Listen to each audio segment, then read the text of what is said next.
أعوذ بالله من الشيطان الرجيم بسم الله الرحمن الرحيم نحمده ونستعينه ونستغفره ونعوذ بالله من شرور أنفسنا ومن سيئات أعمالنا ইয়া দর্শক শ্রোতাবৃন্দ, আজ আপনাদের সামনে এই জুম্মার আগে হাজির হয়েছি। আজ হচ্ছে জুম্মাতুল বিদা, আরবিতে যাকে বলা হয় আলুদা জুম্মা, অর্থাৎ বিদায় শুক্রবার। কোনো ক্ষেত্রে এই জুমাতুল বিদাকে জুমাতুল ইয়াতিমাও বলা হয়। যাক, আমরা আজকে উম্মতে মুহাম্মাদের জন্যে আল্লাহর এক শ্রেষ্ঠ উপহার হিসাবে বছরে একবার আমাদের মাঝে ঘুরে আসা এই মাহে রমজান, এই মাহে রমজানের শ্রেষ্ঠ দিন মধ্যে একটি দিন হচ্ছে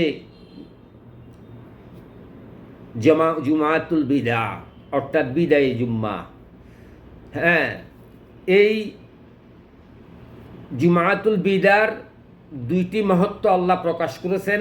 একটি বলছেন মাহে রমজানের কারণে রমজান মাস সীমাহীন ফজিলতের মাস এবং উম্মতে মুহাম্মাদের জন্য এক শ্রেষ্ঠতম উপহার। আর দ্বিতীয়টি হচ্ছে অত্যন্ত আনন্দের। সেটি হচ্ছে আবু হুরায়রা রাদিয়াল্লাহু তাআলা আনহু থেকে বর্ণিত একটি হাদিসে এসেছে, রাসূল করিম সাল্লাল্লাহু আলাইহি ওয়াসাল্লাম বলেছেন, নিশ্চয়ই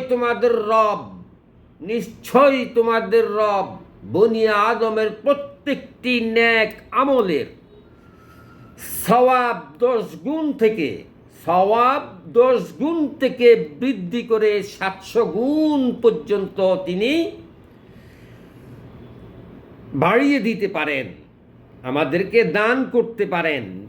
কিন্তু এখানে একটা কিন্তু আছে।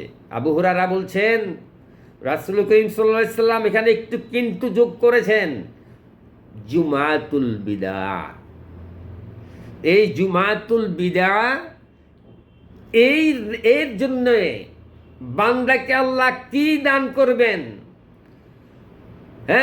আল্লাহ বলছেন এটা আমার জন্য নির্ধারিত, আমার বান্দার, এরা বান্দার হক আমার কাছে। আমি কি দান করব তাদেরকে, এর প্রতিদান, এর পুরস্কার কি দিব, সেটা আমি আল্লাহই তাদেরকে দান করব। আমিন।